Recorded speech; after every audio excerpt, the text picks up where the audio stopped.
बिस्मिल्लाहिर्रहमानिर्रहीम, अस्सलाम वालेकुम। लाखों करोड़ों दुरूदो सलाम मोहम्मद मुस्तफ़ा सल्लल्लाहु अलैहि वसल्लम और आले मोहम्मद पर। मैं हूँ उमर दराज गोंदल और आप मेरा यूट्यूब चैनल देख रहे हैं। इमरान खान चंद घंटों के बाद मंजर आम पे आए हैं और मंजर आम पे आने के बाद उन्होंने बहुत सारे सवालों का जवाब दे दिया है। एक इमरान खान ने जो सबसे ख़तरनाक फ़ैसला किया है अपनी हुकूमत जाने के बाद, इमरान खान को ये रियलाइज़ हो गया है।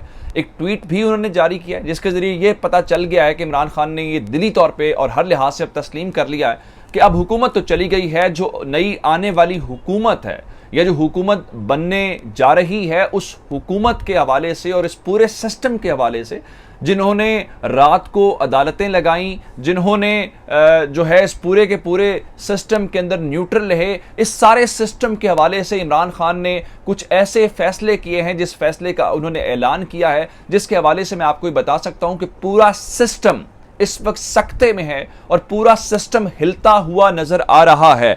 और फिर उसका ऐलान होने के बाद जो डेडलाइन है वो अगले 24 घंटों की डेडलाइन है। और उसके बाद मैं आपको एक और बात बताना चाहता हूं कि पाकिस्तान के अंदर अदालती निज़ाम और निज़ाम इंसाफ के हवाले से भी क्या कहने कि अगले चंद घंटों के अंदर इलेक्शन होगा और इलेक्शन वाले दिन वही FIA जो है उसने शहबाज शरीफ के हवाले से अदालत में पेश होने से इनकार कर दिया। ऐसा क्या हुआ ये भी बताऊंगा। और फिर पाकिस्तान को पिछले चंद घंटों के अंदर, यानी 24 घंटे भी नहीं हुए, तकरीबन $2 अरब का टीका लगा है।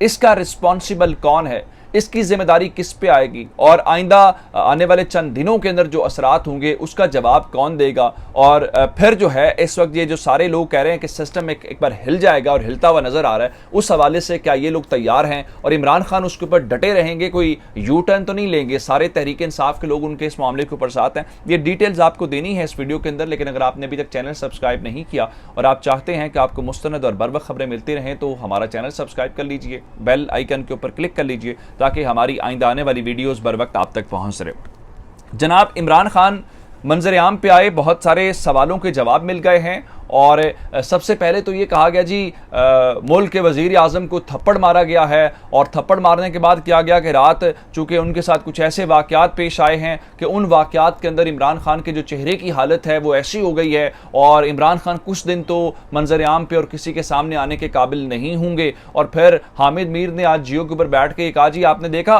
कि इमरान खान जब कोर कमेटी का इजलास कर रहे थे तो उन्होंने ग्लासेस क्यों पहने हुए थे, ऐनक क्यों लगाई हुई थी? इसलिए कि इमरान खान सारी रात सो नहीं सके, वो जो उनकी आंखों की सुर्खी है उसको छुपाने के लिए उन्होंने ग्लास। अब इस किस्म के तबसरे जो हैं ये करके एक पूरी की पूरी कैंपेन लॉन्च की गई, एक पूरी की पूरी मुहिम चलाई गई। अच्छा, बहुत सारे लोगों को बदनाम करने के लिए भी और इमरान खान को साबित करने के लिए भी कि इमरान खान जो बहुत बहादुर बनते हैं, वो कहते हैं मैं किसी से डरता भी नहीं हूं, मैं एक स्पोर्ट्समैन हूं, मैं लड़ता हूं, मैं ये करता हूं। तो उस इमेज को भी जरा नुकसान पहुंचाने के लिए कि देखें इमरान खान को तो थप्पड़ मारे गए हैं, इमरान खान कुछ नहीं कर सका, सारी बातें उन सबको इमरान खान ने सामने आके उनकी वो जो स्माइलिंग फेस वाली तस्वीर है, उनकी चेहरे की जो मुस्कुराहट है वो खुद से जवाब दे रही थी कि सारे का सारा जो है वो प्रोपेगेंडा किया गया है। लेकिन ये तो उनकी ज़ात से मुतल्लिक है। हमने उनकी ज़ात से ज़्यादा ओवरऑल जो तहरीक इंसाफ ने जो आज फैसले किए हैं, जिसका ऐलान किया गया है और ये हुकूमत जाने के बाद जो है ये चंद दलेराना और दबंग फैसले हैं। लेकिन ये एक लिहाज से एक सियासी खुदकुश हमला भी साबित हो सकता है और एक सिस्टम के ऊपर भी हमला साबित हो सकता है कि पूरा सिस्टम अब ये इमरान खान की डिटर्मिनेशन, उनकी टीम की उनके साथ डेडिकेशन और तरीके इंसाफ की जो यूनिटी है वो तय करेगी कि इसमें कौन सा फैक्टर जो है सबसे ज़्यादा। एक तो मैं आपको बताऊं कि कोर कमेटी का फैसला हो गया और कोर कमेटी के फैसले के बाद आज शाम जो है कोई तकरीबन 9 बजे तहरीक इंसाफ ने अपनी पार्लिमानी पार्टी का इजलास बुला लिया है और आज 9 बजे तहरीक इंसाफ ने मुल्क के मुख्तलिफ शहरों के अंदर एहतजाज भी करना है। मैं आपको ज़रा उस फैसले से पहले कुछ फैक्ट्स बताना चाहता हूँ। आपको याद होगा जब उस दिन कौमी असम्बली वाला मामला चल रहा था तो सुप्रीम कोर्ट ने बुलाया था फैसला सुनाने से पहले इलेक्शन कमीशन को ये कहा गया कि क्या आप मुल्क के अंदर इलेक्शन करवा सकते हैं? उनका नहीं जी, हम 7 महीने से पहले नहीं करवा सकते। फिर मैंने आपको इंसार अब्बासी साहब वाली खबर दी जिस पर उन्होंने कहा कि तहरीक इंसाफ के कुछ वज़रा जो है वो पिंडी जाके अस्करी लीडरशिप से मिले हैं, उनका हमें कोई NRO नहीं चाहिए लेकिन आप 90 दिन के अंदर इलेक्शन करवा दें। शायद उनकी ये बातें कहीं पर भी नहीं सुनी गई। इमरान खान ने असम्बली डिसॉल्व करने का पर्पज़ ये था कि इलेक्शन हो जाए, क्योंकि उनका ख्याल ये है कि मुल्क के अंदर एक ही हल है और वो है इलेक्शन के अलावा इस वक्त कोई सोल्यूशन नहीं है। अब इस वक्त मैं कुछ सिचुएशन बताऊं तो कौमी असम्बली के अंदर तहरीक इंसाफ के पास 155 नशिस्तें हैं। चलिए जी, आप उसमें से मुनहरिफ अरकान 13 या 15 निकाल दें तो कोई 140 के आसपास तहरीक इंसाफ जो है उनके पास नशिस्तें हैं और 140 लोग तो उनकी पार्लिमानी पार्टी के इजलास को पहले अटेंड कर चुके हैं। आज शाम पार्लिमानी पार्टी का इजलास है, उसके अंदर मजीद पता चल जाएगा कि ओवरऑल तहरीक इंसाफ के पास नंबर क्या है। उधर पंजाब के अंदर तहरीक इंसाफ के पास 184 सीटें हैं और खैबर पख्तूनख्वा के अंदर 2/3 मेजॉरिटी है, 94 सीट्स हैं उनके पास। ये कुल मिला के कोई 400 के करीब जो है उससे ज़्यादा ही ये नशिस्तें बनती है कौमी असम्बली की, पंजाब असम्बली की और खैबर पख्तूनख्वा असम्बली की। तहरीक इंसाफ ने इन तमाम नशिस्तों से इस्तीफ़े देने का फैसला कर लिया है और इसके लिए उन्होंने जो डेडलाइन दी है वो अगले 24 घंटों की दी है। डेडलाइन ये है, वो कह रहे हैं कि शहबाज शरीफ के अगर कागजात नामजदगी मंजूर किए गए, इसका मतलब यह है कि वो कह रहे हैं कि शहबाज शरीफ को माइनस कर दो, किसी और को वजीर आजम बना दो, तो शायद तहरीक इंसाफ सिस्टम के अंदर रहे। लेकिन अगर शहबाज शरीफ के कागजात नामजदगी मंजूर किए जाते हैं तो तहरीक इंसाफ जो है वो इस सिलसिले में इन असम्बलियों से इस्तीफे दे देगी। अब दो बातें हैं कि तहरीक इंसाफ इस्तीफे देके अचीव क्या करना चाहती है। तहरीक इंसाफ इस्तीफे देके ये चाहती है कि पूरे का पूरा सिस्टम शेक करे एक बार और उसके अंदर मजबूर हो जाए ये सिस्टम इलेक्शंस के ऊपर जाने के हवाले से, क्योंकि इसका मतलब ये है कि आप 2 सूबों के अंदर मुकम्मल इलेक्शंस, पूरे मुल्क के अंदर कौमी असम्बली के इलेक्शंस, भले ही आप ज़िमनी इलेक्शन करवा लें। यानी शहबाज शरीफ ने जो कहा कि इलेक्शन कमीशन कह रहा है जी हम ज़िमनी इलेक्शन, आप ज़िमनी इलेक्शन करवा लें।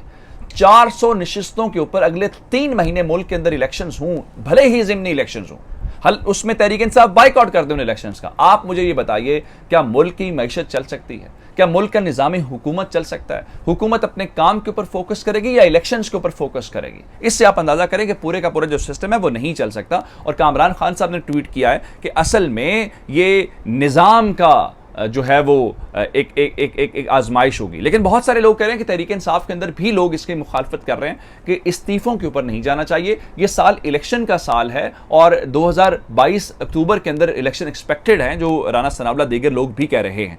लेकिन ऐसा होता हुआ दिखाई दे या कल को क्या समझ आती है किसी को कोई मालूम नहीं। असल में इमरान खान भी अक्टूबर तक शहबाज शरीफ को वजीर आजम नहीं चाहते, ना उसको रहने देंगे। कागजात नामजदगी की चूंकि कहा गया था कि शहबाज शरीफ के कागजात नामजदगी मंजूर हुए तो हम इस्तीफा दे देंगे। मैं आपको इस्लामाबाद से खबर दे देता हूं कि शहबाज शरीफ के कागजात नामजदगी मंजूर कर लिए गए हैं।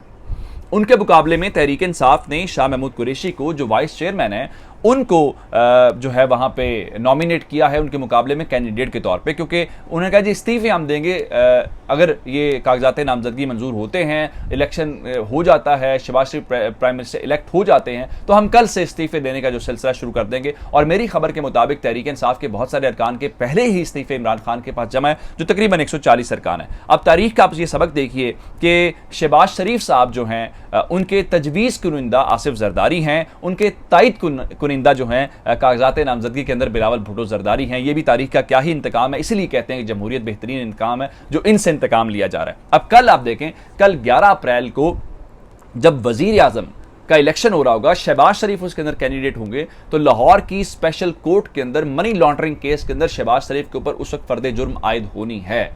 लेकिन आपको खबर दे देता हूं कि FIA की टीम ने कल पेशी से इनकार कर दिया। कल शहबाज शरीफ के खिलाफ फेडरल इन्वेस्टिगेशन एजेंसी जो है मनी लॉन्ड्रिंग केस में, जो FIA का कायम करदा केस है, जो TTO का केस है, उसके अंदर उन्होंने पेश होने से इनकार कर दिया, जिस पे फवाद चौधरी ने कहा है, जिसका मतलब ये है कि वेलकम बैक टू पुराना पाकिस्तान, अब सारा कुछ वही होगा। दूसरी जानिब इमरान खान ने ट्वीट किया है और उन्होंने कहा कि 1947 के अंदर हमने रियासत हासिल की थी, लेकिन जो बैरूनी साम्राज्य है उससे आज़ादी का सफ़र अभी जारी है और आज हम एक नई तहरीक शुरू कर रहे हैं। फिर उन्होंने अवाम से कहा है कि जो अवाम है वो दिफा करते हैं अपनी खुद मुख्तारी का और अपनी जमहूरियत का। और फिर इमरान खान ने चौधरी परवेज़ इलाही से भी रब्ता किया है और चौधरी परवेज़ इलाही से रब्ता करके कहा है हम पंजाब के वज़ीर आला के हवाले से आपका मुकम्मल आपकी सपोर्ट करेंगे, लेकिन ओवरऑल ये वर्किंग रिलेशनशिप है कि क्या तहरीक इंसाफ इस्तीफे देती है तो क्या काफ लीग भी इस्तीफे देगी, क्या वो अपोजिशन के अंदर बैठना चाहेगी या फिर वो जो है उनके साथ मिल के आगे इलेक्शन की तरफ जाए। अब मैं आपको गुज़श्ता 24 घंटों के इम्पैक्ट्स बताना चाहता हूँ। इस वक्त जो ओवरसीज़ पाकिस्तानी हैं वो बहुत ज़्यादा इस वक्त शिकस्ता दिल हैं, वो इस वक्त बहुत उदास हैं, इस वक्त वो बहुत जो है वो बुरा महसूस कर रहे हैं। मैं उनके कमेंट्स पढ़ता हूँ, मैं ट्विटर के ऊपर उनको देखा, रोशन डिजिटल अकाउंट जो इमरान खान ने खोले थे जिसके लिए बैरून मुल्क से पाकिस्तानी पैसे भेजते थे, हमें डॉलर्स पाकिस्तानियों को मिलते थे, उसकी बुनियाद के ऊपर उनको प्रॉफिट्स वगैरह दिए जा रहे थे। अच्छा, उस सारी बुनियाद के ऊपर आप ये बताइए कि गुज़श्ता चंद घंटों के दौरान तकरीबन कोई 1.87 बिलियन डॉलर का दावा किया गया जी, वो निकाल लिए गए हैं और पूरी कैंपेन लॉन्च की जा रही है कि वो पैसे निकाले जाएं। अब ये पाकिस्तान की खिदमत की है इन लोगों ने या पाकिस्तान को नुकसान पहुंचा है? अच्छा फैसला आप कर लीजिए। चैनल सब्सक्राइब कीजिएगा। आपकी समातों का बहुत शुक्रिया। खुदा हाफिज़।